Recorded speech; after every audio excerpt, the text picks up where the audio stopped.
Hello everyone, this is your educator Mansi Gupta. Welcome to ready for study. आज हम क्या पढ़ने जा रहे हैं? देखिए, आज है 13 मई और आपका 14 मई को क्या है?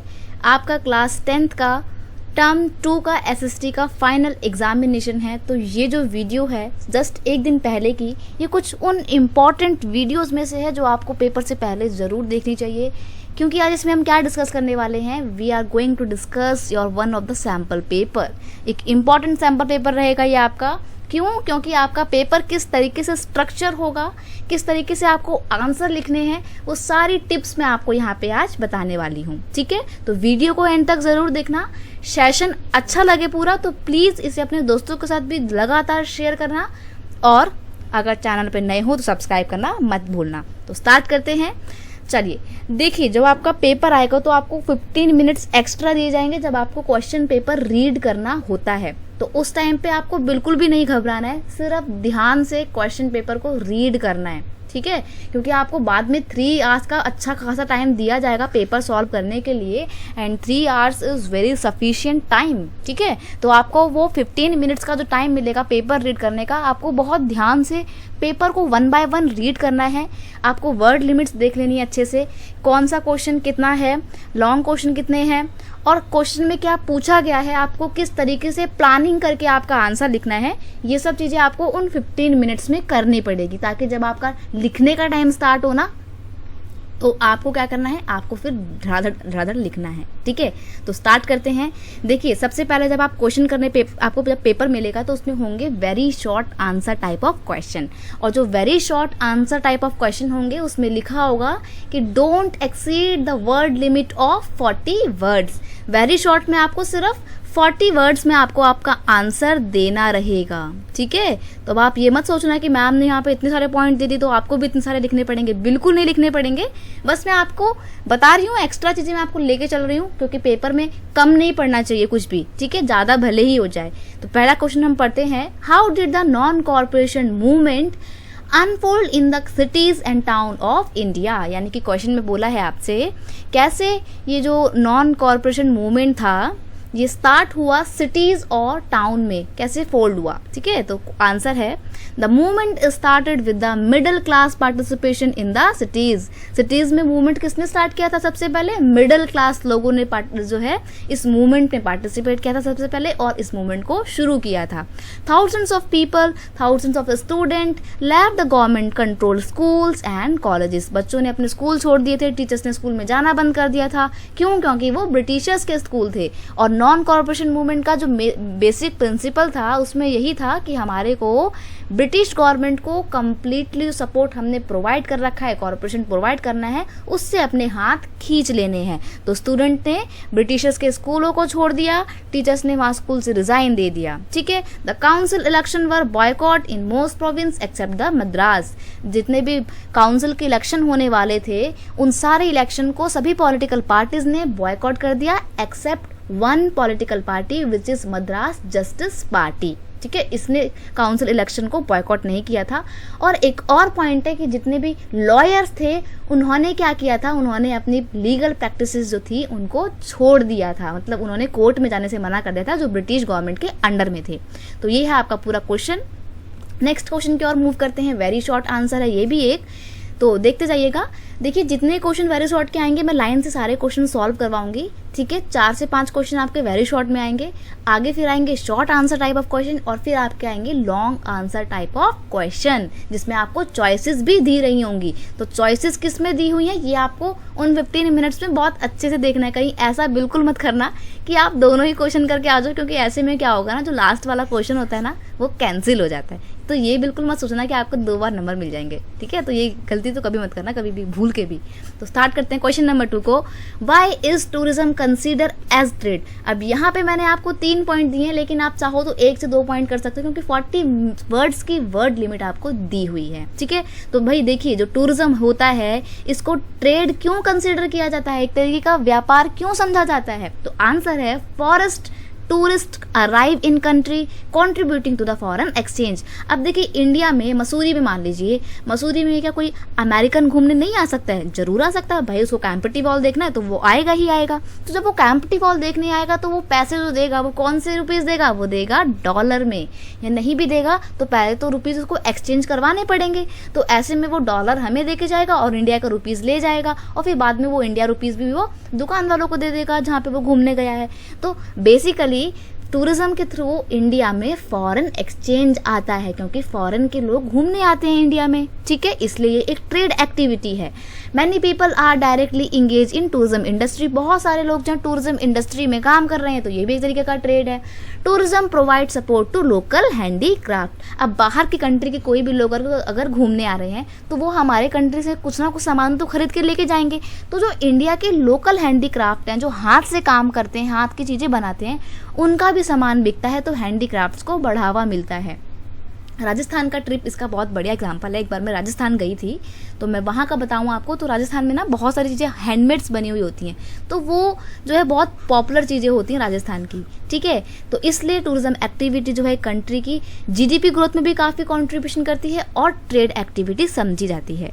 नेक्स्ट क्वेश्चन है आपका, differentiate between one party and two party system. नाम से ही आप बहुत अच्छे से समझ गए होंगे, सिर्फ वन पार्टी होगी ये कंट्री में तो वन पार्टी सिस्टम, और जहाँ पे दो या दो से ज़्यादा पार्टी होंगी तो वो हो जाएगा टू पार्टी सिस्टम, ठीक है। तो one party system, only one party is allowed to control and run the government. सिर्फ एक ही पार्टी को अलाउड होता है कि वो इलेक्शन में मतलब एज अ कंटेस्टेंट खड़ी हो सकती है, क्योंकि वहाँ पे कोई और पॉलिटिकल पार्टी होती ही नहीं है, तो वहाँ पे डेमोक्रेसी भी नहीं होती है। एग्जाम्पल इसका बहुत बड़ा है चाइना, क्योंकि चाइना में सिर्फ कौन सी है? चाइनीज कम्युनिस्ट पार्टी है, और अगर चाइनीज कम्युनिस्ट पार्टी चाहे तो वही सिर्फ अपने कैंडिडेट्स को पार्लियामेंट में उतार सकती है, या किसी को भी अगर पार्लियामेंट के इलेक्शन में एज अ कैंडिडेट खड़ा होना है तो उसको कम्युनिस्ट पार्टी से अप्रूवल लेना पड़ता है। तो सारे लोग कौन सी पार्टी के चूज वो कराएंगे? कम्युनिस्ट पार्टी के। तो वहाँ पे वन पार्टी सिस्टम फॉलो किया जाता है। और टू पार्टी सिस्टम में क्या होता है? Only the two main parties have the serious chances of winning the majority of seat to form a government. Two party system में बहुत सारी पॉलिटिकल पार्टी होती है, लेकिन बेसिकली जीतने के लिए कोई दो ही पार्टी जो होती है वो सीरियस कैंडिडेट के तौर पे खड़ी होती हैं। इंडिया में आप कह सकते हो कि टू पार्टी सिस्टम है, क्योंकि यहाँ पर टू मेजर पार्टी कौन कौन सी है? बीजेपी और कांग्रेस। हालांकि मेरा कहने का मतलब ये नहीं है बिल्कुल भी कि और पार्टीज कभी जीत नहीं सकती, लेकिन ऐसा एग्जाम्पल मैं आपको बताऊं तो ये बहुत अप्रोप्रिएट एग्जाम्पल है कि टू पार्टी सिस्टम इंडिया में कैसे काम करता है। अगर बीजेपी नहीं तो कांग्रेस की सरकार आएगी, सो कांग्रेस नहीं तो बीजेपी की सरकार आएगी, बाकी और भी पार्टी आ सकती है, ऐसी कोई दिक्कत वाली बात नहीं है, ठीक है। नेक्स्ट क्वेश्चन की ओर मूव करते हैं। ये एक और very short answer type of question है, जिसको आपका आंसर 40 वर्ड्स में देना पड़ेगा, ठीक है। तो देखो पहला क्वेश्चन है, state the role of reserve bank of India. अब देखिए 40 वर्ड्स लिमिट है आपकी इस क्वेश्चन की, 2 नंबर का आपका क्वेश्चन है, तो आप क्या इसमें 80-100 वर्ड का आंसर लिख के आओगे? बिल्कुल भी नहीं। टीचर आपको खुश होकर 2 से 4 नंबर तो बिल्कुल नहीं दे देगा। तो ये बेवकूफ़ी नहीं करनी है, भावनाओं में बह के ये मत सोचना है कि आता है तो अच्छे से लिख देंगे, नहीं। 2 नंबर का क्वेश्चन है, 2 पॉइंट इज वेरी सफिशिएंट। तो आप सिर्फ चाहें तो 3 में से कोई 2 पॉइंट अच्छे से इसको याद कर लीजिए, क्वेश्चन इंपॉर्टेंट है। तो देखते हैं रिजर्व बैंक की क्या क्या रोल है, क्या क्या पावर है। It hold the top position in India's banking hierarchy.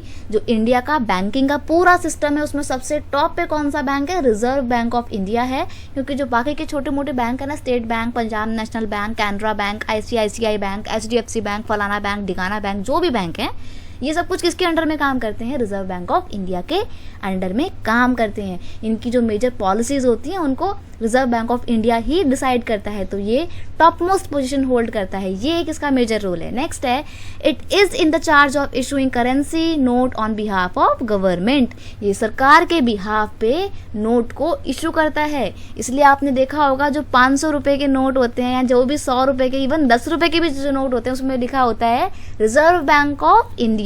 क्यों? क्योंकि रिजर्व बैंक ऑफ इंडिया ने उस करेंसी को इशू किया है, इसलिए, ठीक है। नेक्स्ट है आपका, it act as the banker and financial advisor of government. It supervise the function of normal source of loan. It manage the foreign exchange. यानी कि इस एक पॉइंट में ना आपकी बहुत सारी बातें आ गई हैं, तो आप चाहो तो सिर्फ एक यही पॉइंट लिख दोगे ना तो आपको 2 नंबर पूरे पूरे मिल जाएंगे। कैसे? देखो इसमें ना 3 बातें बोली गई हैं।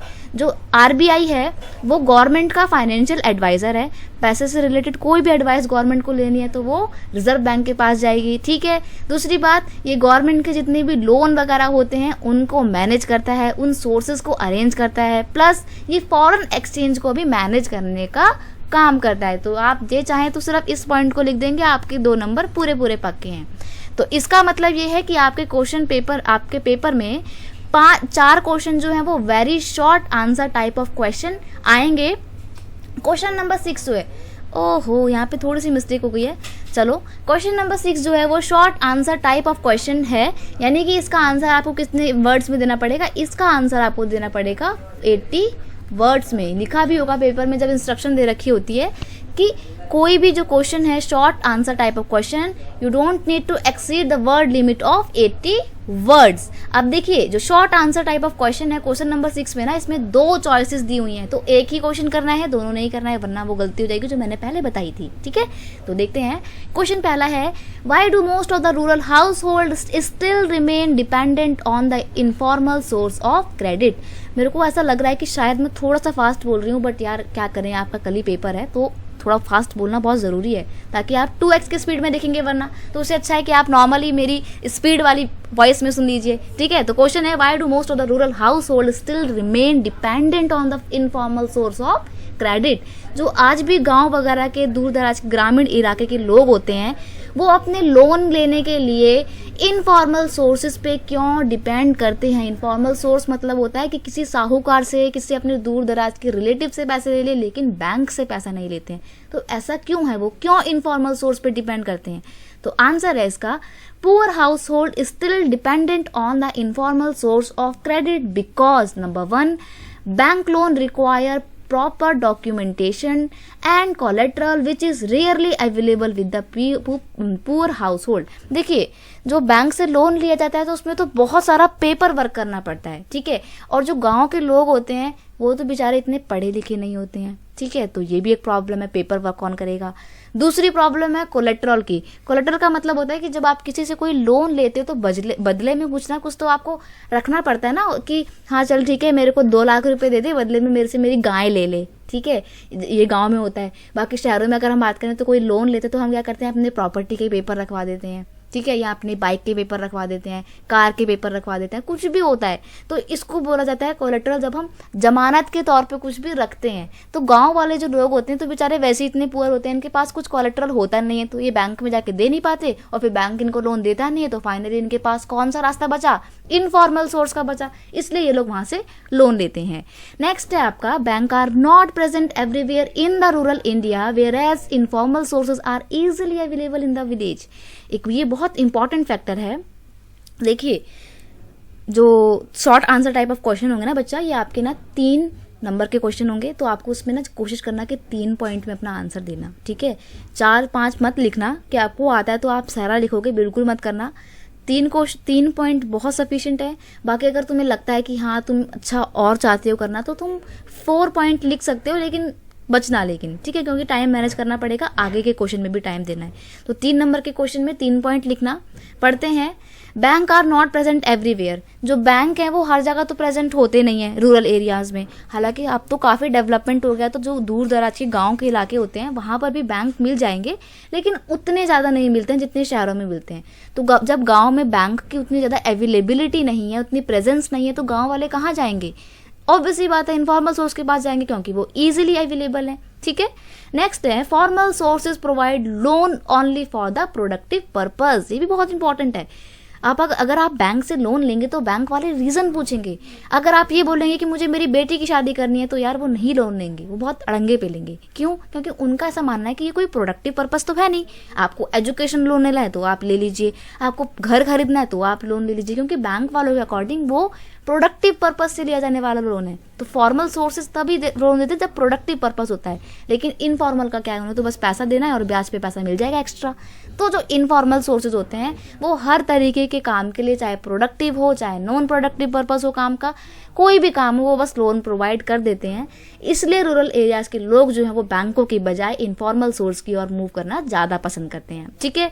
नेक्स्ट क्वेश्चन है, मतलब इसको कुछ मतलब आपको ना ये चॉइसेस में क्वेश्चन पूछा भाई, या तो ये कर लो या फिर ये वाला कर लो। तो नीचे वाला देखो, how do self help group help borrowers to overcome the problem of lack of collateral, explain. जो SHG ग्रुप होते हैं, सेल्फ हेल्प ग्रुप होते हैं, वो कोलेटरल की प्रॉब्लम जो होती है गांव वालों के सामने, उसको कैसे रिजॉल्व करते हैं। तो self help group is able to resolve the collateral problem, member can take small loan from the group itself to meet their needs without any collateral. ये जो सेल्फ हेल्प ग्रुप होते हैं ना, छोटा छोटा लोन दे देते हैं ऐसे ही बिना कोलेटरल के, बस भाई विश्वास है आपका, आप ले लीजिए, बस ले लीजिए, अपना काम करिए ऐसे करके। The group charges interest on their loan but there is less than what the money lenders charges. देखिए बैंक से तो लोन लेते नहीं है गांव वाले, तो ये लोग क्या करते हैं, सेल्फ हेल्प ग्रुप से लोन ले लेते हैं। तो ये इनकी एक बहुत बड़ी प्रॉब्लम को रिजॉल्व कर देता है कि ये ना इनसे लोन में जो एक्स्ट्रा रुपीस चार्ज करते हैं ना, जिसको ब्याज बोलते हैं, इंटरेस्ट बोलते हैं, ये हाई इंटरेस्ट को चार्ज नहीं करते, तो इसलिए बहुत हेल्पफुल होते हैं किसानों के लिए। आगे बढ़ते हैं, एक और क्वेश्चन नंबर 7 है, tribal peasant interpreted the message of Mahatma Gandhi and the idea of Swaraj in another way and participated in non corporation movement differently, justify the statement. Nationalism in India यानी कि आपकी हिस्ट्री की बुक का चैप्टर नंबर 2 का ये question है कि कैसे ट्राइबल्स लोगों ने, जो गुडेम हिल्स के लोग थे, आंध्र प्रदेश में जो गुडेम हिल्स थी वहाँ के लोग थे, उन्होंने महात्मा गांधी के NCM मूवमेंट को और स्वराज के मतलब को कुछ अलग ही तरीके से इंटरप्रेट किया था। तो वो क्या था आपको बताना है।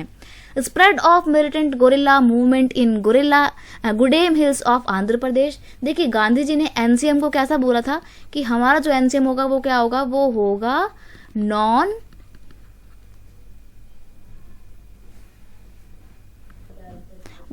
वायलेंट तरीके से होगा, ठीक है। तो गांधी जी ने कहा था कि NCM तो नॉन वायलेंट होना चाहिए, लेकिन जो गुडेम हिल्स के लोग थे आंध्र प्रदेश के, इन्होंने क्या करा, इन्होंने मूवमेंट में गुरिल्ला वॉरफेयर को अडॉप्ट कर लिया, यानी कि वायलेंस का रास्ता इन्होंने अडॉप्ट कर लिया। They were against the colonial policy, वो कॉलोनियल पॉलिसी के बहुत बड़े अगेंस्ट में थे। Their livelihood was affected and their traditional rights were denied, क्योंकि वो लोग इसलिए गुस्से में थे, कॉलोनियल पॉलिसी थे, क्योंकि उनके ट्रेडिशनल राइट्स जो थे, जंगल में जो उनका जीवन हुआ करता था, वो सब कुछ उनसे छीन लिया गया था। जंगल में जो उनकी लाइवलीहुड के सोर्सेज थे वो उनसे छीन लिए गए थे। इसलिए जो लीडर थे Alluri Sitharaman Raju was inspired by the non corporation movement, वो गांधी जी के NCM से बहुत ज्यादा इंप्रेस थे, गांधी जी को भी पसंद करते थे, उनके NCM के आइडिया को भी पसंद करते थे। बोलते थे कि खादी को अडॉप्ट करो, लेकिन बोलते थे कि अगर आपको आज़ादी चाहिए और ब्रिटिश गवर्नमेंट का विरोध करना है तो आपको क्या करना पड़ेगा, आपको वायलेंस अपनाना पड़ेगा। तो यहाँ पे ये थोड़े से अलग थे, इन्होंने अपने ही तरीके से इस स्वराज का मतलब निकाला। He wanted liberation by the use of force, वो फोर्स का इस्तेमाल करना चाहते थे लिबरेशन को ऑब्टेन करने के लिए, आज़ादी लेने के लिए।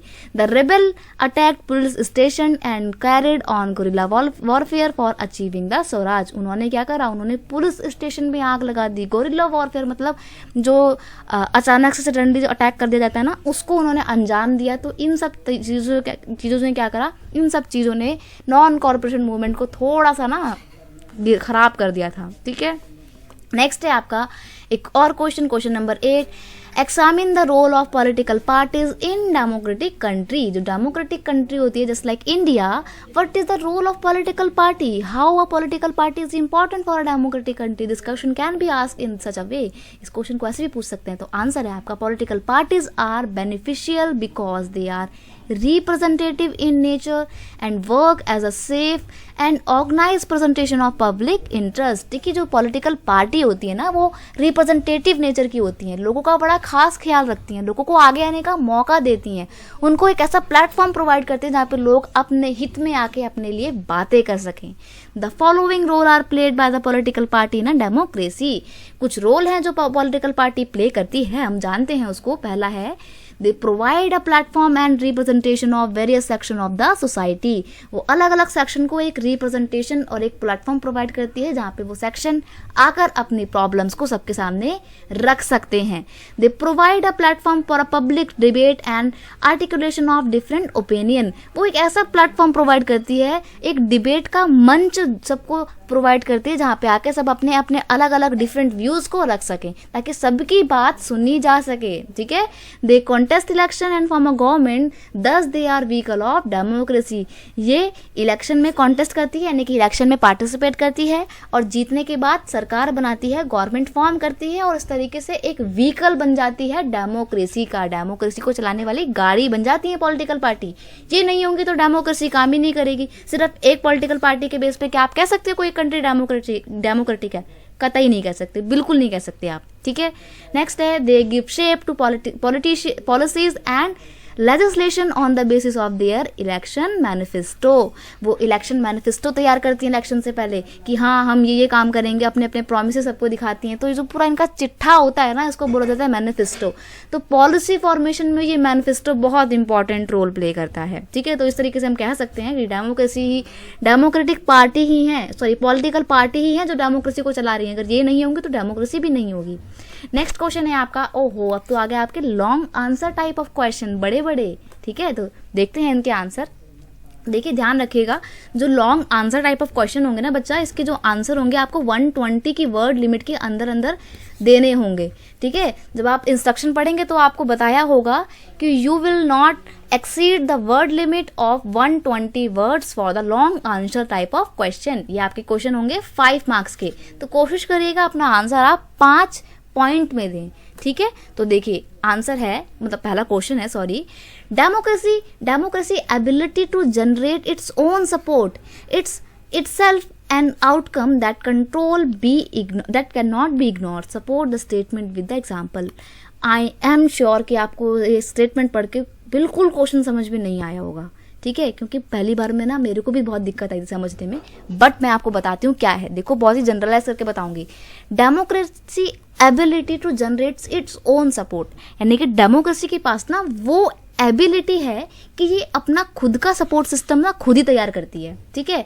तो इसका ये जो परिणाम है ना, इसको आप इग्नोर नहीं कर सकते। यानी कि जो डेमोक्रेटिक पार्टी होती हैं, ये डेमोक्रेसी को बनाए रखती हैं। तो ये डेमोक्रेसी का आउटकम ही है कि डेमोक्रेसी खुद अपने आप को बना के रख सकती है। इस डेमोक्रेसी का आउटकम को कोई इग्नोर नहीं कर सकता है। तो आपको इस स्टेटमेंट को क्या करना है, अच्छे से एक्सप्लेन करना है, बढ़िया से 5 पॉइंट में। मैंने यहाँ पे आपको दिए हैं 6 पॉइंट, चाहो तो कोई से 5 आप अपनी मर्जी से पढ़ा सकते, याद कर सकते हो। मैं आपको पढ़ाती हूँ 6 पॉइंट। देखिए, democracy ensure that decision making will be based on norms and procedures, यानी कि डेमोक्रेसी इस बात का जरूर पूरा ध्यान रखती है कि जो डिसीजन मेकिंग हो रहा है वो प्रॉपर नॉर्म्स और प्रोसीड्यूर के तहत, यानी कि एक पूरी प्रक्रिया के तहत होना चाहिए।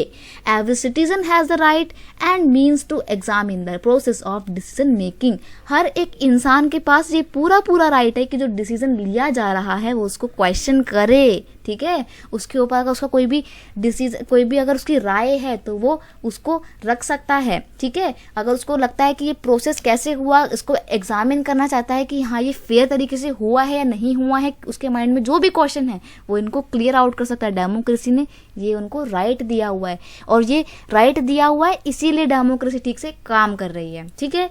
नेक्स्ट है, डेमोक्रेटिक गवर्नमेंट आर अकाउंटेबल, लोगों के लिए जवाबदेही होती है, आंसर करना पड़ता है। लेजिटिमेट होती है, लेजिटिमेट इसलिए होती है क्योंकि भैया चुन के आई हैं, लोगों ने खुद ही उनको चुन के भेजा है, तो ये न्याय सिद्ध सरकार होती है। और ट्रांसपेरेंट टू गवर्नमेंट होती हैं। क्यों? क्योंकि इनको फेयर तरीके से काम करना पड़ता है, और अगर ये ट्रांसपेरेंसी के साथ काम नहीं करेंगे तो क्या होगा, लोग इनको अगली बार भगा देंगे, सरकार नहीं बनाने देंगे।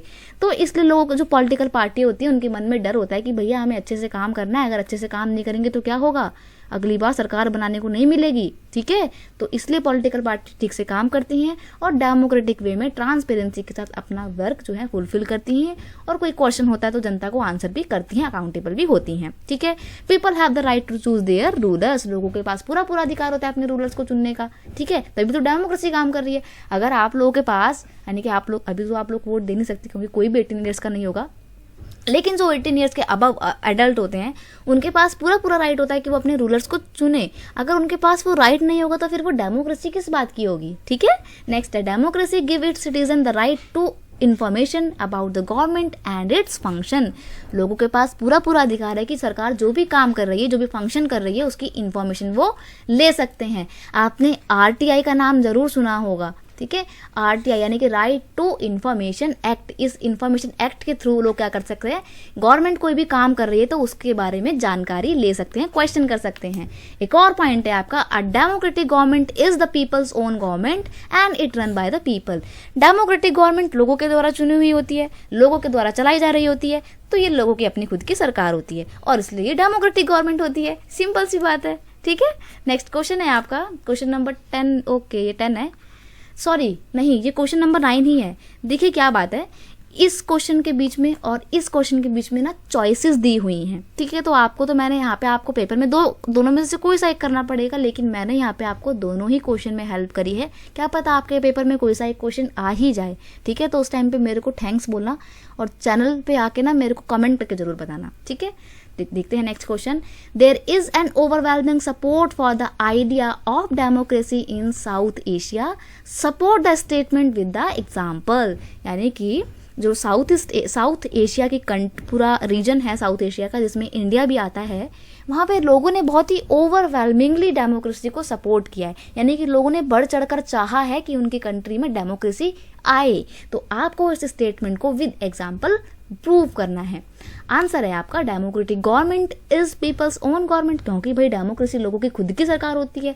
सो countries from the South Asia want the democratic right for people, इसलिए लोगों को चाहिए था कि वो अपने खुद के लिए भी डेमोक्रेटिक राइट्स की डिमांड करें।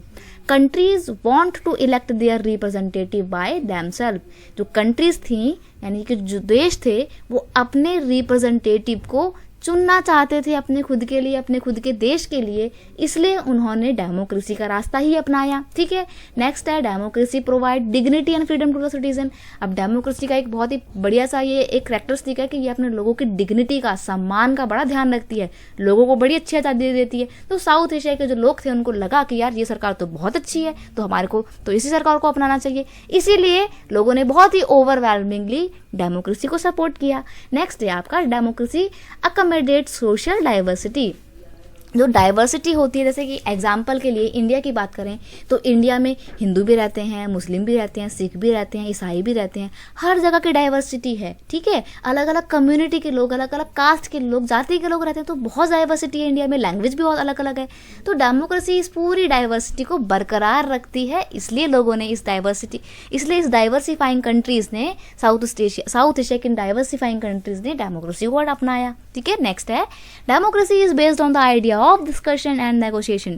डेमोक्रेसी का जो एक सरकार है ना, वो डिस्कशन पे और नेगोशिएशन पे बेस करती है। क्यों? क्योंकि कोई भी डिसीजन लिया जाता है तो कंसल्टेशन को जरूर अपनाया जाता है, मीटिंग्स बुलाई जाती हैं।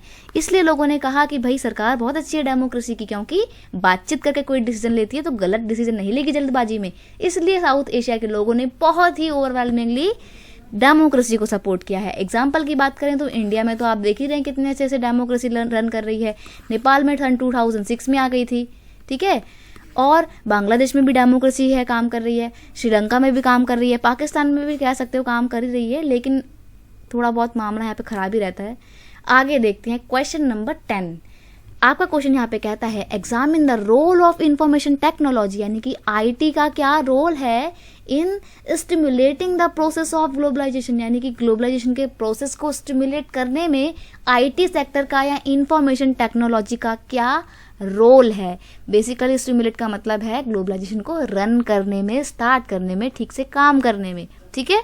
तो आंसर है आपका, role of information technology in stimulating the process of globalization is number 1, there have been many improvement in transport section which help in export and import of goods।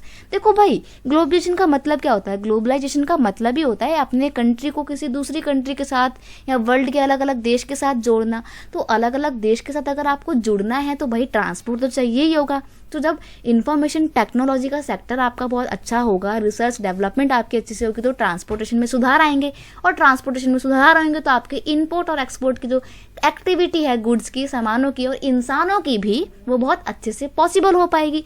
तो ग्लोबलाइजेशन तो अच्छे से रन करेगा ही करेगा। This increase the trade relation between the countries. जब transportation अच्छा होगा, smooth होगा, बहुत कम समय में आप बहुत लंबी दूरी तय कर लेंगे, तो दो कंट्री तो आपस में कनेक्ट होंगी ही होंगी।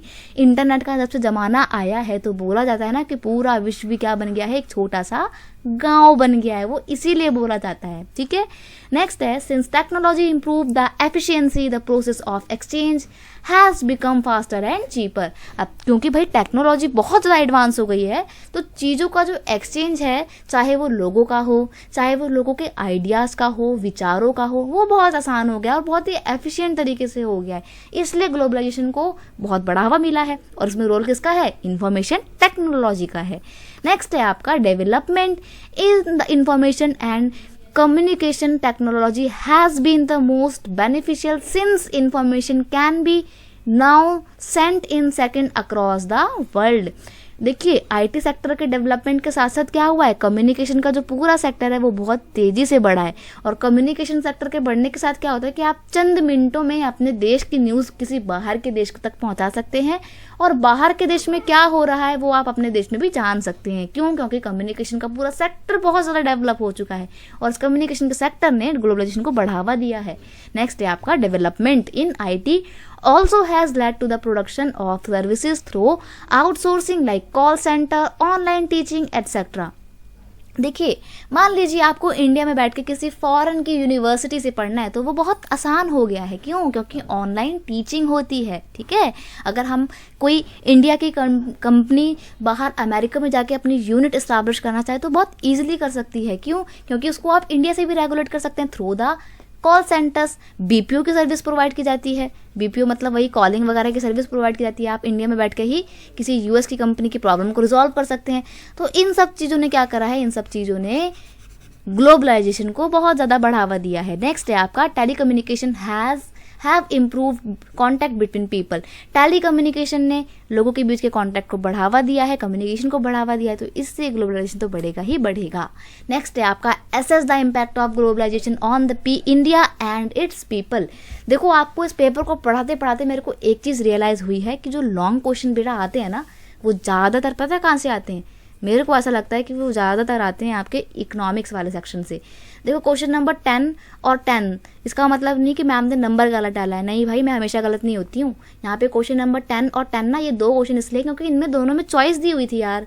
ठीक है, तो चॉइस है आपकी ये, assess the impact of globalisation on India and its people. Globalisation का इंडिया पे क्या इम्पैक्ट पड़ा है वो आपको एग्जामिन करना है। अब देखो ग्लोबलाइजेशन का इम्पैक्ट तो पॉजिटिव वे में भी पड़ा है और नेगेटिव वे में भी पड़ा है, तो हम यहाँ पे क्या करेंगे, दोनों के ही थोड़े थोड़े पॉइंट डिस्कस कर लेंगे। क्योंकि आपका ये क्वेश्चन 5 मार्क्स का होने वाला है, तो आपको पता है क्या करना है, आपको 3 पॉजिटिव पॉइंट लिखने हैं, 3 नेगेटिव पॉइंट लिखने हैं, तो आपका बैलेंस भी हो जाएगा और टीचर को भी अच्छा लगेगा। तो पॉजिटिव पॉइंट की बात करें, it has resulted in more choices for the consumer to get various product of better quality at lower prices. देखो ग्लोबलाइजेशन की वजह से क्या हुआ है, कंज्यूमर के पास बहुत सारे ऑप्शंस हैं। अगर ये वाला सामान नहीं तो इस वाली कंट्री का सामान ले लेंगे, ये सस्ता भी है, क्वालिटी भी अच्छी है। तो ऐसे में ना अब जो कंज्यूमर है उनको बहुत ही कम दरों में बेटर क्वालिटी का सामान मिल जाता है। ठीक है, it has improve the standard of living. अब जब लोगों को अच्छा सामान कम दामों में मिलेगा तो लोगों का रहने का तरीका भी तो अच्छा होगा ना, तो लिविंग स्टैंडर्ड जो है वो और अच्छा हो गया है। With the investment by MNC new jobs have been created in the developing countries. अब देखो बाहर की जो जैसे अमेरिका है, ब्रिटेन है, जर्मनी है, फ्रांस है, इन बड़े बड़े कंट्री की जो कंपनी है इंडिया में आके अगर अपनी कंपनी लगाएंगे तो क्या होगा, बहुत सारे जॉब्स के सेक्शन खुल जाएंगे, जॉब के ऑप्शन क्रिएट होंगे। तो इससे जो डेवलपिंग नेशन है जैसे कि इंडिया, उनके लिए बहुत ही बेनिफिशियल होगा, उनकी इकोनॉमी ग्रो करेगी। ठीक है, नेक्स्ट है large companies have become multinational company such as Infosys. अब देखो सिर्फ इंडिया में बाहर की कंट्री नहीं आती है, बल्कि इंडिया जैसे देश की कंपनी भी तो बाहर के देशों में जाती है। इन्फोसिस इसका बहुत अच्छा एग्जाम्पल है। इन्फोसिस इंडिया की एक मल्टीनेशनल कंपनी है। ठीक है, अब हम बात करेंगे थोड़ी सी नेगेटिव एस्पेक्ट की ग्लोबलाइजेशन के, तो वो है creation of special economic zone has disrupt the life of people who has been displaced. देखो ग्लोबलाइजेशन का एक बहुत ही नेगेटिव इम्पैक्ट क्या है, सरकार ने कोई भी एक स्पेशल जोन बना दिया कि सारी की सारी बाहर की देशों की कंपनी यहाँ पर आके लग जाएं, तो यहाँ पर जो रहने वाले लोग थे तो उनको तो कहीं और डिस्प्लेस किया गया होगा, तो वो अपनी ही जगह से कहीं दूर हो गए हैं। और इसका सबसे नेगेटिव इम्पैक्ट पड़ा है उन लोगों पे जो गांव वगैरह में रहा करते थे या जंगलों में रहा करते थे। जंगलों के वो लोग कहते थे इंडिजीनियस पीपल थे, तो उनकी लाइफ बहुत ख़राब हो गई है क्योंकि उनको डिस्प्लेस कर दिया गया है उनकी जगह से। नेक्स्ट है flexibility in labour laws has worsen the condition of worker who may be appointed on temporary basis. देखो जब से ग्लोबलाइजेशन आया है ना, तब से लोगों की जॉब जो है वो परमानेंट नहीं है।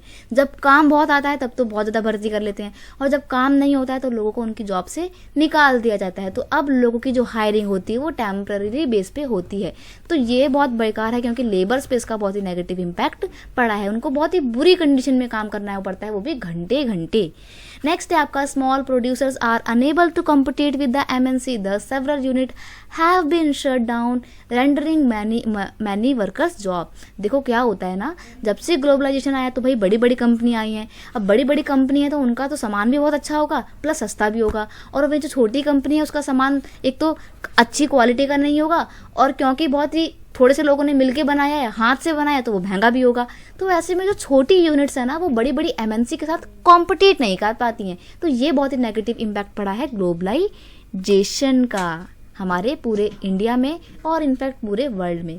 अब हम बात करेंगे क्वेश्चन नंबर 11 और 12 की, जो कि क्या है, जो कि आपका पैराग्राफ बेस्ड क्वेश्चन है, जिसमें आपको केस स्टडी दी हुई है। केस स्टडी को आपको रीड करना है और देन आपको 3 क्वेश्चन दिए हुए हैं, उनके आंसर लिखने हैं। तो केस स्टडी को 1 बाय 1 रीड करते हैं। देखो ये जो आपको अब मैं आपको पढ़ाऊंगी ना, ये है आपकी केस स्टडी, राइट। तो केस स्टडी में बेसिकली आपको यहाँ पे बताई गया है कि जो गांधी जी ने आइडिया प्रपोज किया था सत्याग्रह का, जिसको 1915 में जब वो गांधी जी साउथ अफ्रीका से इंडिया आए थे, उसके बाद उन्होंने अपने इस सत्याग्रह का आइडिया इस्तेमाल किया और लगातार उन्होंने 3 सक्सेसफुल जो है लोकल लेवल पे अपने मूवमेंट लॉन्च किए थे। वो थे खेड़ा, चंपारण और Ahmedabad cotton mill workers movement, right. तो बेसिकली यहाँ पे आपको सत्याग्रह की बात बताई गई होगी। तो डिटेल में पढ़ने से अच्छा है, टाइम नहीं है तो हम सिर्फ क्वेश्चन आंसर डिस्कस करते हैं। पहला क्वेश्चन है, why did Gandhi ji consider non violence as supreme dharma. Gandhi ji non violence को यानी कि अहिंसा को अपना परम धर्म क्यों मानते थे। Gandhi ji adopted non violence as philosophy and an ideal way of life. उन्होंने जीने का रास्ता बनाया अहिंसा को। According to him philosophy of non violence is not a weapon of weak. उनके अकॉर्डिंग जो नॉन वायलेंस की फिलॉसफी थी, अहिंसा का जो रास्ता था, वो कोई वीक लोग नहीं अपनाते, बल्कि it is a weapon which can be tried bye all. उनका मानना था कि जो अहिंसा का एक जो पूरा वेपन है, हथियार है, इसको कोई भी इस्तेमाल कर सकता है, ठीक है। नेक्स्ट क्वेश्चन है आपका, how was Gandhian Satyagraha taken up by the people who believe in his philosophy. लोगों ने सत्याग्रह के आइडिया को कैसे लिया है। कौन सा सत्याग्रह का आइडिया, जो गांधी जी की फिलॉसफी थी। Gandhian satyagraha idea was taken by the people who believe in his philosophy by it is a natural outcome of the supreme acceptance of truth. यानी कि लोगों ने इसको सत्याग्रह को कुछ इस तरीके से लिया कि ये सच्चाई का एक सुप्रीम नेचुरल आउटकम है, अल्टीमेट रियलिटी है। इस ultimate reality is imperative to safeguard the criteria with the highest utterly selfless and gentle. यानी कि ये जो रास्ता है ना सत्याग्रह का, ये एक सेफ गार्ड रास्ता है जो हमारे को सच्चाई की ओर ले जाएगा, और एक जेंटल तरीके से सेल्फलेसली, जब हम सिर्फ अपने स्वार्थ के लिए नहीं बल्कि पूरी सोसाइटी के लिए लड़ रहे होंगे, तो उस रास्ते में हमारे को जीत दिल पाएगा, ठीक है। नेक्स्ट है आपका, why was Gandhian satyagraha consider as a novel way to resist resistance. Injustice, कोई भी अन्याय हो रहा है तो उस अन्याय के खिलाफ लड़ने का ये एक नोवल वे है, ऐसा गांधीयन फिलॉसफी में कहा गया है। ऐसा क्यों कहा गया है, तो देखिए ये एक novel way of to fight against injustice इसलिए है because one could win the battle through non violence. क्योंकि उनकी फिलॉसफी के अकॉर्डिंग कोई भी इंसान अगर जीतना चाहता है तो वो नॉन वायलेंस का रास्ता अपना के सच्चाई के मार्ग पे चलता हुआ भी जीत सकता है। This could be done by appealing to the conscience of oppressor, यानी कि इसमें क्या होगा, जो ऑपरेसर है, जो हम पे लगातार अत्याचार कर रहा है, उस ऑपरेसर की जो कंसाइंस है, उसकी जो आत्मा है, उसको अंदर तक इतना हिला दो, इतना झंझोड़ दो कि उसको भी सच्चाई का साथ देना पे वो भी मजबूर हो जाए। ठीक है, नेक्स्ट है people including the oppressor had to be persuaded to see the truth, यानी कि उनके इस फिलॉसफी के थ्रू जो ऑपरेसर थे, दो अत्याचारी लोग थे, उनको भी फोर्स किया गया कि वो सच्चाई का साथ दे, instead of being forced to accept truth through the use of violence, या बजाय अहिंसा का मार्ग अपनाए, बल्कि जो ऑपरेसर है वो भी हिंसा का मार्ग त्याग करके सच्चाई को अपना लेता है। ये गांधीयन फिलॉसफी है। ठीक है, इसलिए इसको एक novel way to resist any injustice कहा गया है। नेक्स्ट आपका एक और केस स्टडी है, तो इससे आपको आइडिया लग सकता है कि आपके पेपर में 2 केस स्टडी आएंगी। ठीक है, ये जो नेक्स्ट केस स्टडी है वो है आपकी ज्योग्राफी की, और ज्योग्राफी में इसमें हम किसकी बात करेंगे, ये life lines of national economy में से आया हुआ मतलब आपका ये पैराग्राफ है, और इसमें बेसिकली बताया गया है कि जो कम्युनिकेशन के सोर्सेज होते हैं वो कैसे एक सिग्निफिकेंट रोल प्ले करते हैं। ठीक है, तो आप इस केस स्टडी को पढ़ते रहिएगा, आपको जब भी टाइम मिले हम डिस्कस करते हैं क्वेश्चन आंसर। पहला है examine the role of Indian postal network, India का जो पोस्टल नेटवर्क है वो कितना बड़ा है, क्या है, आपको वो बताना है। तो आंसर है it has help the country to engage in communication and social economic development. ये जो पूरा पोस्टल नेटवर्क जो है इसने कम्युनिकेशन को बढ़ावा दिया है और सोशल इकोनॉमिक डेवलपमेंट को भी काफ़ी हद तक इम्प्रूव किया है। नेक्स्ट है it provide various facilities like speed post, business post, registered post, ordinary post. ये बहुत सारी पोस्टल फैसिलिटी प्रोवाइड करवाता है, जैसे कि स्पीड पोस्ट की, बिजनेस पोस्ट की, रजिस्टर्ड पोस्ट की, या फिर ऑर्डिनरी सिंपल से पोस्ट को भी ये इजीली ट्रांसफ़र करता है। तो ये है इंडिया का पोस्टल नेटवर्क, काफ़ी वाइड नेटवर्क है। नेक्स्ट है आपका question differentiate between the mass communication and the personal communication. ये one of the important question है, ये हो सकता है विदाउट एनी केस स्टडी आपसे 2 मार्क्स का क्वेश्चन भी पूछ ले। तो personal communication means a communication between 2 person either through oral letter और थ्रू द टेलीफोन। जब आप कॉल पे किसी से बात करते हो, आप आके वर्बली ऑरली किसी से बात करते हो, लेटर लिख के बात करते हो और आपकी बातें 2 लोगों के बीच में रहती है, तो उसको बोला जाता है पर्सनल कम्युनिकेशन, जैसे आपकी और आपके फ्रेंड के बीच की बातें। ठीक है, वही अगर हम बात करें मास कम्युनिकेशन की, तो it include the use of radio, television, press, film etcetera for the wider public audience. जब हम अपनी बात सिर्फ अपने तक ना रख के या अपने दोस्त को ना बता के पूरी दुनिया को बताना चाहते हैं और उसके लिए हम रेडियो का, इंटरनेट का, टेलीविज़न का इस्तेमाल करते हैं, तो उसको बोला जाता है मास कम्युनिकेशन, क्योंकि मास का मतलब ही होता है बहुत सारे लोग। ठीक है, तो यह आपका 12.2।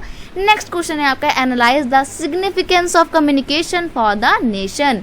कम्युनिकेशन जो है, बातचीत जो है, उसका एक कंट्री के लिए क्या सिग्निफिकेंस है, तो बहुत ज़्यादा सिग्निफिकेंस है, क्योंकि कंट्री की ऑल राउंड डेवलपमेंट में कम्युनिकेशन बहुत ही मेजर रोल प्ले करती है कंट्री के। ठीक है, communication has a major role to play in that it has brought all the regions in a nation close and all nation in the world closer। ये पूरी दुनिया में जितने भी कंट्री हैं, जितने भी नेशन हैं, सबको क्लोज ले आया है। Without a well developed communication infrastructure no nation can assume an important position on the globe. अब एक बात बताइए, अगर इंडिया बोलेगा कि हम किसी से कोई बातचीत नहीं करेंगे, सिर्फ हम इंडिया में रहेंगे, तो क्या पॉसिबल है इंडिया के लिए सर्वाइव कर पाना? नहीं, क्योंकि कुछ चीज़ें ऐसी होती हैं, कुछ रिसोर्सेज ऐसे होते हैं जिनकी कमी इंडिया में होगी, और कुछ ऐसी चीज़ें जो इंडिया में ज़्यादा होंगी, तो हम उनको एक्सचेंज करते हैं, और एक्सचेंज करने के लिए कम्युनिकेशन तो होना ही चाहिए। तो कम्युनिकेशन एक कंट्री के ऑलराउंड डेवलपमेंट में बहुत इंपॉर्टेंट रोल प्ले करता है। तो ये हो गई आपकी दोनों केस स्टडी। अब नेक्स्ट क्वेश्चन है आपका फाइनली 13 क्वेश्चन है आपका map work. Now we will do our map work. Okay, तो स्टार्ट करते हैं। On the given outline political map of India, identify the place marked as A with the help of following information and write its correct name on the line marked near it। आपको A में दिखाना है a place where non corporation movement was called off due to violence. वो ऐसी कौन सी जगह है जहाँ पे गांधी जी ने अपना नॉन कॉर्पोरेशन मूवमेंट जो वो विड्रॉ करवा लिया था, वापस ले लिया था, बिकॉज वहाँ पे वायलेंस हो गई थी। और वो जगह है चौरी चौरा, जो कि उत्तर प्रदेश में पड़ती है, गोरखपुर में। ये रही आपकी एक ही चौरी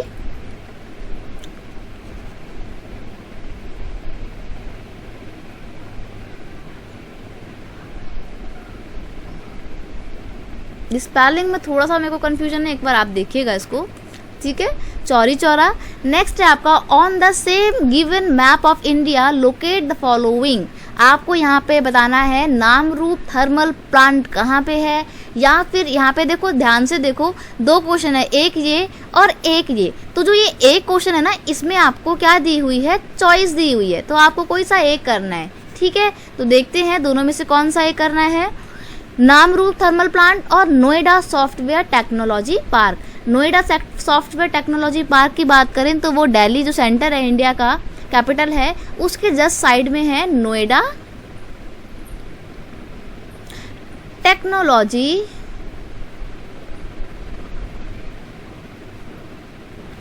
पार्क, राइट।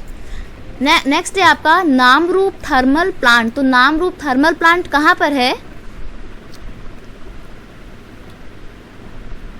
तो नामरूप थर्मल पावर प्लांट है आपका, ये रहा, असम और अरुणाचल प्रदेश के बॉर्डर पे, ठीक है। तो यहाँ पे आपको लिखना है नामरूप थर्मल पावर प्लांट।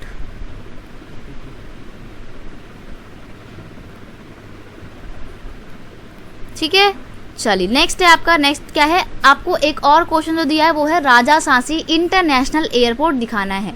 तो राजासांसी इंटरनेशनल एयरपोर्ट जो है वो कहाँ पड़ता है, वो पड़ता है आपका पंजाब में, और काफ़ी हद तक ये कहाँ पर पड़ता है, पाकिस्तान से थोड़ा सा दूरी पे है, टच में है पाकिस्तान और पंजाब के बॉर्डर पे, ठीक है। तो राजासांसी